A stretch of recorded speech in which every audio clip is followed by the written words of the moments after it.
내 집 마련, 꿈꾸실 때마다 LTV, DTI, DSR. 이 세 글자 때문에 머리 아프셨죠? 괜찮습니다. 오늘 은행이 여러분의 대출 한도를 어떻게 결정하는지 이 세 개의 관문을 완전히 정복하는 실전 가이드를 알려드릴게요. 자, 그럼 바로 한번 파고들어 볼까요? 아마 집 좀 알아봤다 하시는 분들은 이거 다 겪어보셨을 거예요. 아니, 은행에서는 LTV 70% 나온다는데 왜 내 대출은 그만큼 안 나오는 거야? 하는 그 답답한 말이죠. 오늘 그 이유를 확실하게 알려드리겠습니다. 그러니까 우리가 실제로 빌릴 수 있는 돈은요, 이 세 개의 관문을 그것도 차례대로 통과해야만 딱 정해지는 거예요. 관문 하나 지날 때마다 대출 한도는 팍팍 줄어들게 되죠. 그래서 오늘은요, 은행이 실제로 대출 심사하는 그 순서 그대로 LTV부터 시작해서 DTI, DSR 거쳐서 실제 내 대출액이 얼마가 될지 시뮬레이션까지 쭉 한번 같이 가보겠습니다. 자, 첫 번째 관문입니다. 바로 LTV. 이건 말 그대로 이론상으로 나올 수 있는 최대 한도를 정하는 아주 기본적인 출발점이라고 보시면 돼요. 개념은 진짜 간단해요. 만약에 5억짜리 아파트가 있잖아요. 근데 LTV가 70% 그러면 다 그냥 딱 집값만 보고 빌릴 수 있는 최대 금액이 3억 5천만 원이다. 뭐 이런 뜻입니다. 근데 여기서 진짜 중요한 게 뭐냐면요, LTV 70%가 끝이 아니다라는 거예요. 지금 보시는 것처럼 최근에 규제가 바뀌면서 생애 최초 조건도 좀 까다로워졌고 심지어 집값에 따라서 아예 대출 상한선까지 딱 정해져 버렸어요. 그러니까 LTV는 그냥 시작일 뿐인 거죠. 자, 다음 관문으로 넘어가 볼까요? 바로 DTI입니다. 이건 특히 디딤돌 대출처럼 정부에서 지원해주는 정책자금 대출을 생각하고 계신다면 정말 중요한 기준이 됩니다. DTI도 결국 갚을 능력을 보는 건데요. 핵심은 이거예요. 다른 대출의 이자만 계산해 넣는다는 거. 원금은 쏙 빼고 이자만 보니까 이따가 볼 DSR에 비하면 훨씬 널널한 기준인 셈이죠. 그래서 디딤돌이나 보금자리론 같은 정책자금 대출에서는 바로 이 DTI가 핵심이에요. LTV 한도가 막 4억, 5억 이렇게 나와도 소용없어요.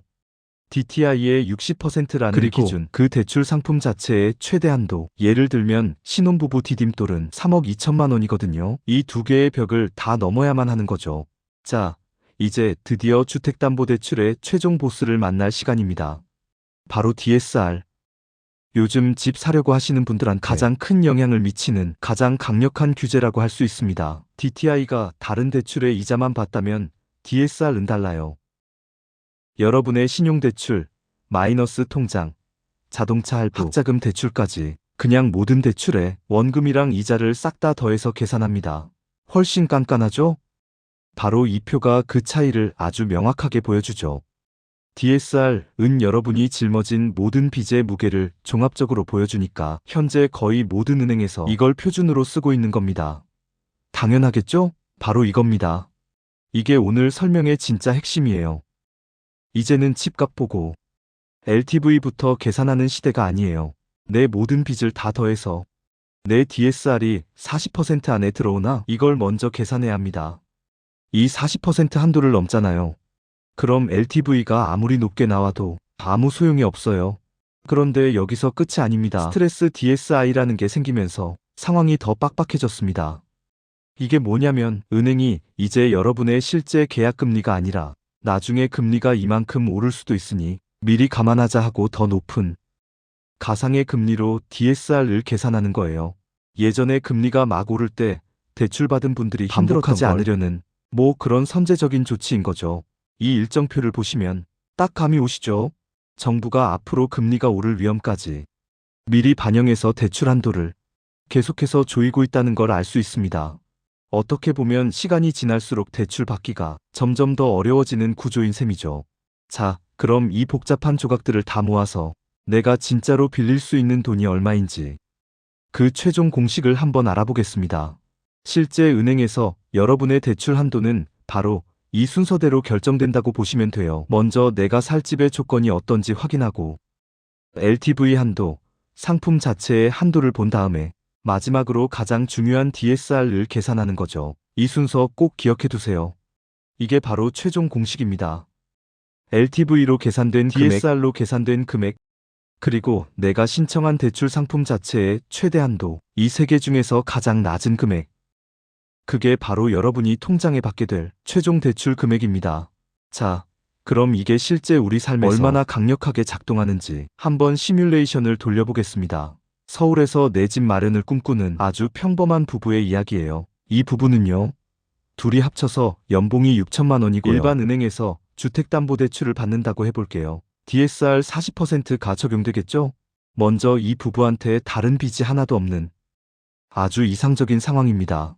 연소득 6천만 원의 40%면 2,400만 원이죠. 이 돈을 전부 주택담보대출 원리금을 갚는데 쓸 수 있는 거예요. 이걸로 계산해보면 와 대출이 약 4억 원까지 가능하네요. 하지만 현실은 좀 다르잖아요. 자, 여기에 신용대출 조금, 자동차 할부금 같은 우리 주변에 흔한 몇 개만 더 해볼게요. 자, 결과 한번 보세요. 소득은 똑같이 6천만 원인데 대출 가능 금액이 4억에서 1억 5천만 원으로 그냥 뚝 떨어져 버립니다. 무려 60% 넘게 사라진 거예요. 이게 바로 DSR의 무서움입니다. 자, 오늘 내용 핵심만 딱 정리해 드릴게요. 첫째, LTV는 그냥 시작점, 거의 닿을 수 없는 천장 같은 거고요. 둘째, 진짜 문지기는 바로 DSR입니다. 요즘은 DSR이 대출을 결정해요. 셋째, 내 대출 한도를 깎아먹는 가장 큰 범위는 바로 기존에 있던 다른 빚들이라는 거. 그래서 마지막으로 계산 순서가 정말 중요합니다. 집 보러 다니기 전에 내 DSR부터 확인하는 습관. 이게 핵심입니다. 그래서 마지막으로 여러분께 이 질문을 드리고 싶어요. 꿈에 그리던 내 집을 위해서 여러분은 무엇에 먼저 집중하시겠습니까? 소득을 더 늘리는 것, 아니면 지금 가지고 있는 빚부터 정리하는 것. 이 질문에 대한 여러분의 답이 바로 내 집 마련 전략의 첫걸음이 될 겁니다.